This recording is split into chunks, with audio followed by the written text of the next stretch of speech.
I'm Cameron Bertuzzi with Capturing Christianity. What if a major religion's sacred scripture was actually proven to be a forgery? Liar! Liar! And then what if that same church tried to hide it, but then later admitted that the critics were right? Garbage. And right now, we're about to uncover Mormonism's darkest secret. You sound insane. Do you realize that? A text called the Book of Abraham. Plenty of former Mormons cite the Book of Abraham controversy as the tipping point for leaving the church, arguing it undermines Joseph Smith's credibility as a prophet. Our story begins in 1835 in the bustling town of Kirtland, Ohio, headquarters of the fledgling Mormon Church. A traveling showman named Michael Chandler arrived with a fascinating exhibit: 4 Egyptian mummies and a collection of papyrus scrolls. Joseph Smith, the founding prophet of Mormonism, was intrigued. Chandler sold him several papyrus fragments along with the mummies for a hefty sum, about $2,400 in 19th century money, which was a small fortune at the time. Joseph and the saints purchased the mummies and the papyri, and the earliest contemporary source describing the content of the acquisition comes from W. Phelps, who wrote a letter to his wife Sally in Missouri 3 weeks after Chandler arrived. Phelps wrote, "There were 2 papyrus rolls, besides some other ancient Egyptian writings with them. These papyrus rolls, according to Phelps, contain the records of Joseph and Abraham. Whether both were on the same scroll, or one on each, is not clearly specified by Phelps." In December 1835, Oliver Cowdery wrote to William Fry, similarly stating that there were 2 rolls of papyrus, with 2 or 3 other small pieces of papyrus, with astronomical calculations, epitaphs, etc., were found with others of the mummies. He also stated that the writings of Abraham and Joseph were beautifully written on papyrus with black and a small part red ink or paint in perfect preservation. Oh, let's see that again. Black and a small part red ink or paint in perfect preservation. Let's see that again. Black and a small part red ink or paint in perfect preservation.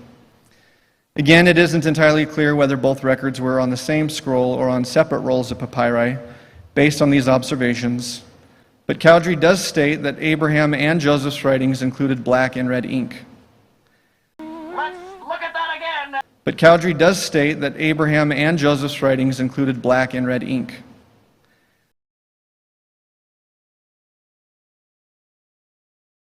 Almost immediately, Smith announced that one of these scrolls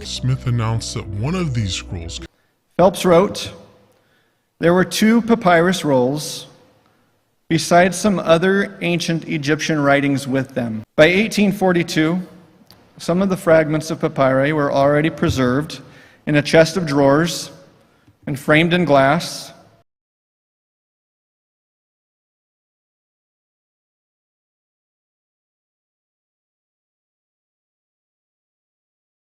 Contained the lost writings of the biblical Abraham, a blockbuster claim given that Abraham is revered by Jews, Christians, and Muslims alike. Now, in case you're not familiar with the content of Joseph Smith's so-called Book of Abraham, it opens with Abraham nearly being sacrificed by a pagan priest, and then narrates his travels to Egypt and revelations about the cosmos, claiming to reveal deep truths about the creation of the world. Smith declared it scripture, teaching it to his followers as a genuine record of Abraham himself. It isn't just a quaint retelling of Bible stories. In fact, it introduces radical new ideas that clash with mainstream Judaism and Christianity. Oh, really?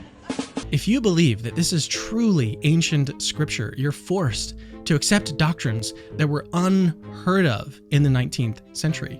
That were unheard of in the 19th century. That were unheard of in the 19th century. That were unheard of in the 19th century. So let me show you just a couple examples. Alrighty then. So number one, the gods in the creation story, Abraham 4:1. And then the Lord said, let us go down. And they went down at the beginning, and they, that is the gods, organized and formed the heavens and the earth. In this verse, Joseph Smith depicts the gods shaping and planning creation. Around, as we look at maybe the Israelites, like going back to Genesis during that period when it was written, would we say that Jews were monotheists, or that they had they believed in multiple gods? Because I think even within the commandment of you shall have no other gods before me, maybe infers that there are these other gods that are around, but I am the one God. I was wondering if maybe you can kind of comment on polytheism versus monotheism in the early kind of tribal nations of Israel. There is some slippage in your question between the Bible and ancient Israelites that I think it's really important for your listeners to understand. The Bible is an ancient Israelite text. There are not a whole lot of other ancient Israelite texts that are preserved from this particular period, but it's like taking a single American text. This represents America. Now, what text do you want to choose? Do you want to choose Faulkner? Do you want to choose Thomas Wolfe? Do you want to choose Salinger? I mean, each of those texts is going to represent a very different cross-section of America. So the Bible represents a cross-section, which I'm going to call somewhat tautologically biblical Israel. Ancient Israel was much broader than biblical Israel in its beliefs. We largely know this on the basis of archaeological information and various types of polemics that you have in the Hebrew Bible itself. So I would not generalize from biblical Israel to all of ancient Israel, where I'm sure that ancient Israel was much more polytheistic than biblical Israel was. But secondly, given that the Bible is a collection, or even the Hebrew Bible is a collection, or essentially even a collection of collections of collections, it has a tremendous amount of diversity in it. So there are some texts which are, let me call them, very monotheistic. The late Tikva Brimmer-Kensky used to talk about radical monotheism in these texts. One of them in Deuteronomy, actually soon it will be the end of the festival of Sukkot.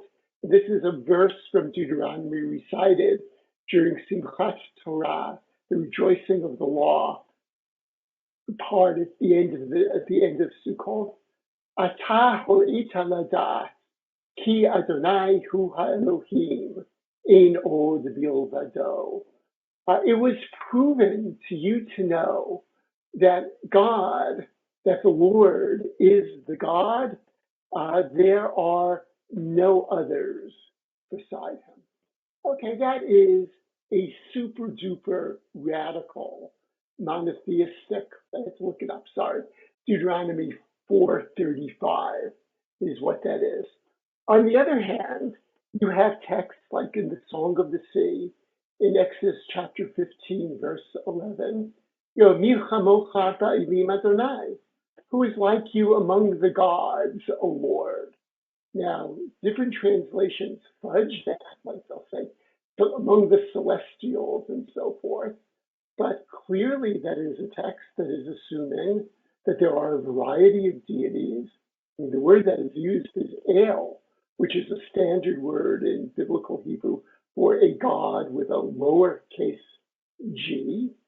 But it is assuming that even though there's a multiplicity of deities, the God of Israel is incomparable. And by the way, many biblical texts suggest that it is just fine for non-Israelites to worship other gods. And thus the way you quoted from the Decalogue or the Ten Commandments, it's not at all surprising that that should acknowledge the presence of other deities. So, as to summarize, because that was a long answer to a short question, sorry about that. The Bible, the Hebrew Bible itself, has a diversity of views concerning monotheism and extents of monotheism within it. And if you move from the Hebrew Bible to ancient Israel, be careful not to generalize and to assume that everyone in ancient Israel, was walking around with their Hebrew Bible. That was their textbook for belief at that point. Abraham 3:22 through 23. Now the Lord has shown unto me, Abraham, the intelligences that were organized before the world was, and among all these were many of the noble and great ones. I was wondering if I could take this into the New Testament, because this issue of monotheism versus polytheism, or how many supernatural beings there are, is also an issue in the first century, so that even the monotheists are sort of polytheists, because there are other supernatural beings running around. The idea is you just don't worship them. Satan is a supernatural being. And when Jesus encounters Satan in that temptation narrative, the extended one that we have in Matthew and Luke, and he says, I'll give you all the kingdoms of the world if you worship me. You don't wonder if that is a bona fide offer? Is he really in charge of them? In Colossians, when Paul talks about thrones and dominions and rulers and powers and all these things in heaven and earth, he's not talking about just the Roman emperor. He's talking about supernatural beings who were out there. There are passages, for example, in the Epistle to the Hebrews, which I have to tell my Christian students that Jews don't read, because the Epistle to the Hebrews is actually in the New Testament.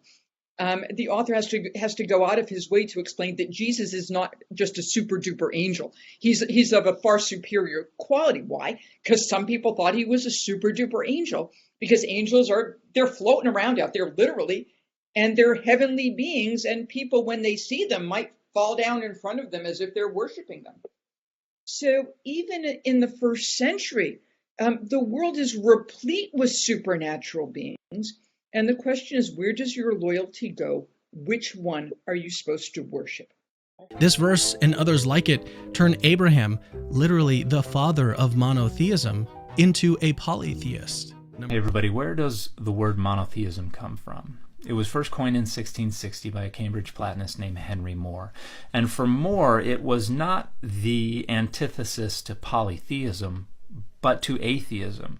It was primarily a value judgment and an identity marker that he used in debates with primarily materialists. And it was basically a way to separate us from them, the good guys from the bad guys. And the bad guys were everybody who did not believe in a personal, immaterial, Trinitarian deity who created all that exists out of nothing. And if you did not believe in that deity, you were basically an atheist, because you did not believe in the right kind of deities.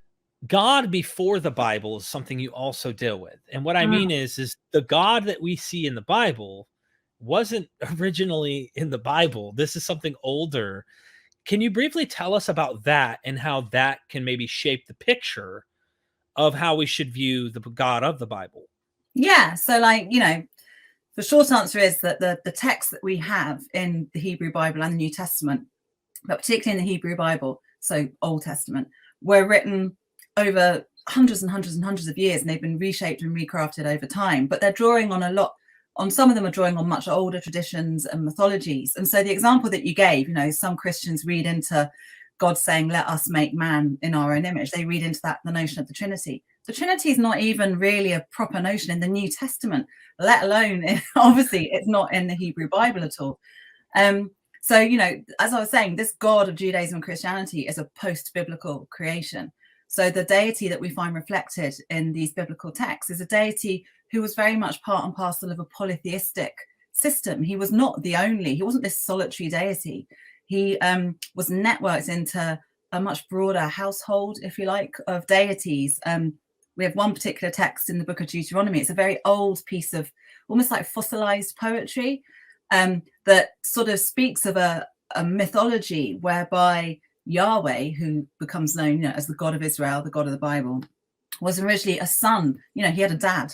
His dad was El, the high god, who was, the high god in the Levantine part of the world. And originally, Yahweh was simply kind of one of that younger generation of deities, a son of a high god and high goddess, who gradually, in this particular part of the southern Levant that we now know as modern Israel, Palestine, Jordan, that this particular deity sort of eventually sort of slowly starts to kind of take over a lot of the roles and functions of this high god. He basically, you could say in theory, he kind of overthrows his own father, as is very typical in a lot of ancient mythology.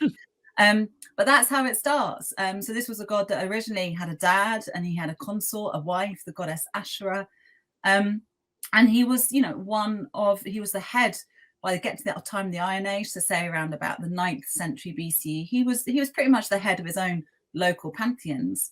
But there were other deities and divine beings worshipped alongside him in those pantheons. So a lot of the regulations that we read in the Bible, you shall not have any other gods, I'm a jealous God, these are all later reflections of a prioritization of this deity that have been retrojected back into the story of the religious past that the Bible presents. So yeah, it's a very different kind of divine world, if you like, than the one that we might imagine.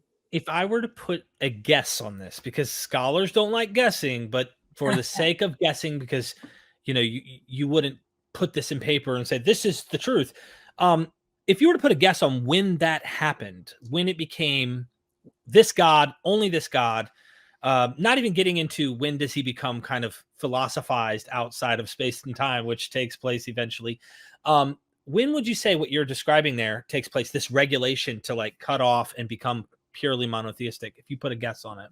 Okay, so with all the kind of scholarly footnoting and nuancing that I'm instinctively feel the need to give, I would say around about, say, 500 BCE. That's when you start to get this emphasis on worshipping Yahweh alone. But that's only among these particular kind of scribal communities that are quite elite, quite high status. So we know that not everybody in this part of the world that worshipped Yahweh was thinking the same. We know similar kind of time. You've got a group of Yahweh worshippers on an island in the Nile called Elephantine, who have built a temple to Yahweh, and they're worshipping other deities alongside Yahweh there. So it's not that this was a kind of a blanket sort of shift in theology or ideology, but it's the one that became dominant because it's these particular scribal groups, it's their texts that became so authoritative within Jerusalem and in certain communities in Mesopotamia. And with that kind of authority came a gradual change, I guess, in the way in which this deity was understood. That were unheard of in the 19th century.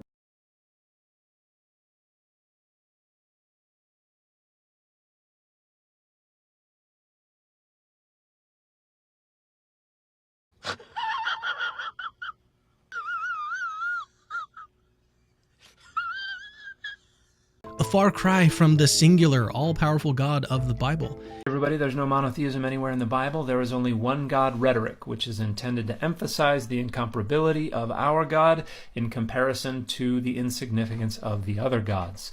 The text acknowledges the existence of other gods from beginning to end, and in certain circumstances we can demonstrate that other gods were even worshipped. Now, some folks are going to push back and say, no, that's just the apostates. That's not the faithful ones, because the authoritative texts say so. And I want to give you an analogy to demonstrate how misleading that is. Let's imagine 2,000 years from now, historians uncover the Declaration of Independence, and they read, all men are created equal.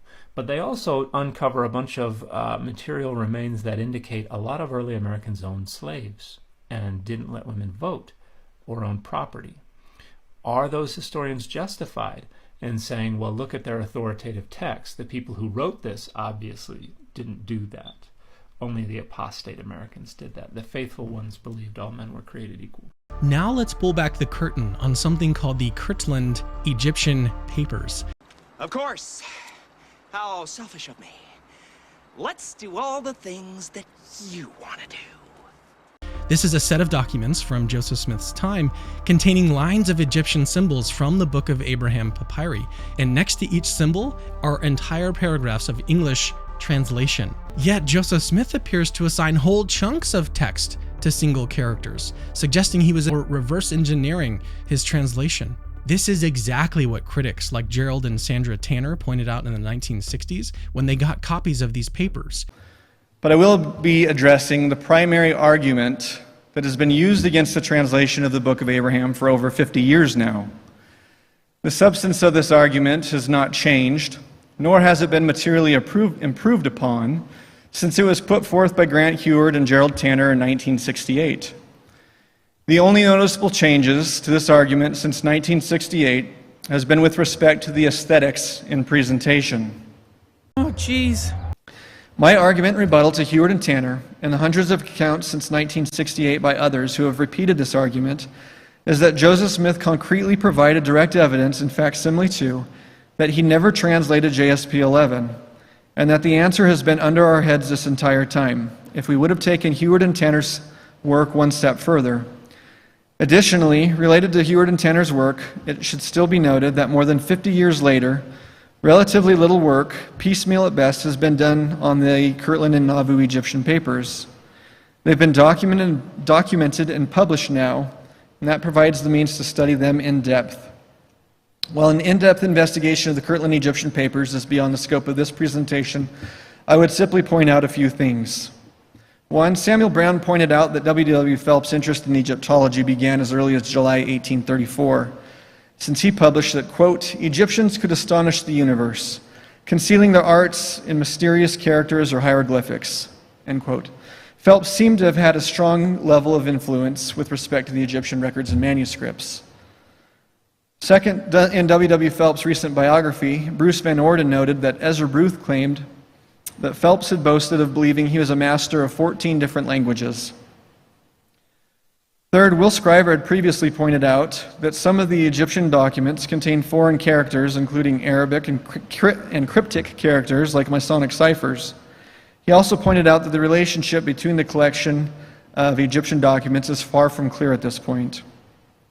Fourth, the Egyptian translation project took place alongside an interest in the Adamic or pure language, and that there's some relationship between the Egyptian records and efforts with this pure language project. Sam Brown has done some excellent work in this regards, and his publications should be further pursued. Fifth, the English translation project also coincided with Oliver Cowdery's purchase of, quote, Hebrew grammars and lexica, in addition to Greek primers and Webster's English lexicon, end quote. This was followed shortly thereafter with the hiring of Joshua Seixas to teach Hebrew. The combination of these factors points towards the secular efforts to understand foreign languages and provides some basis for understanding the Kirtland Egyptian papers. In combination with these factors and the evidence I've discussed thus far, this then should give sufficient pause for thought regarding the intent, purpose, method, and participation regarding the Kirtland Egyptian papers. When the text in Abraham 1:12 and 1:14 refers the readers back to the facsimile 1, the depictions at the beginning of this record, we're talking about hieratic characters that are 3 inches away from the vignette, which hardly needs to be called out if the vignette had a direct relationship with the text nearby. If Joseph thought he was translating the Book of Abraham following facsimile 1 in the Book of Breathings, why didn't he start with the text immediately before or after the vignette on the papyri?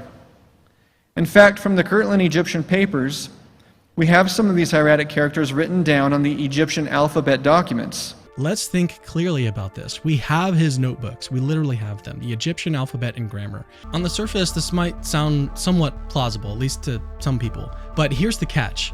Joseph Smith's own notebooks, sometimes called the Egyptian alphabet and grammar, include images of the exact Egyptian characters that correspond directly to the published verses of the Book of Abraham.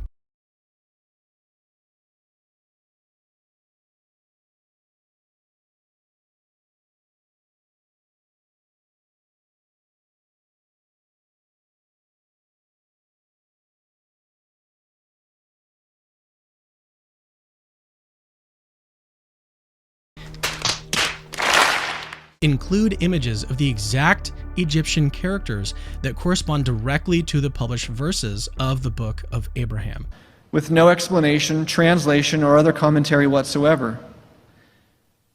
Thanks to the work done by the Joseph Smith papers in the Revelation and Translation Series, Volume 4, we have clear indication that the characters adjacent to the lion couch scene, or facsimile 1, in Hor's Book of Breathings, have no translation whatsoever in the Kirtland or Nauvoo Egyptian papers.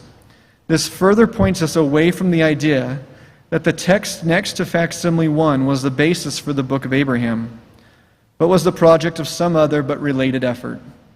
that JSP 1, 11, 10, and facsimile 3 from Hoare's copy of the Document of Breathings made by ISIS. As John Gee has stated, the Egyptologists and the apologists say the same thing. The Document of Breathings made by ISIS is not the Book of Abraham. In other words, the primary argument that Joseph could not translate because the hieratic text that he is presumed to have translated does not match the translation from Egyptologists is a straw man argument. Both sides, generally speaking, agree that JSP 11 is not the Book of Abraham. On February 19, 1843, Charlotte Haven wrote to her mother about her visit in Nauvoo and described her experience with the mummies and papyri, explaining that Lucy Mack Smith opened a long roll of papyrus on top of a long table, set her candlestick down, and explained that the roll contained the writings of Abraham and Isaac. Either Lucy or Charlotte probably meant Abraham and Joseph. Charlotte also mentioned seeing another roll of papyrus. My purpose is to point out that there were two rolls of papyrus separate from the fragments of papyri that were preserved in glass frames. It seems that the fragments preserved under glass comprised a lot of papyri that were eventually sold to the Metropolitan Museum of Art in 1947, while the two rolls and some other fragments would eventually end up in Wood's Museum in Chicago and subsequently burned in the Great Chicago of 1871. This fact alone eviscerates the missing scroll theory. The Book of Abraham text we see in Joseph Smith manuscript is clearly derived from the same papyrus still in existence.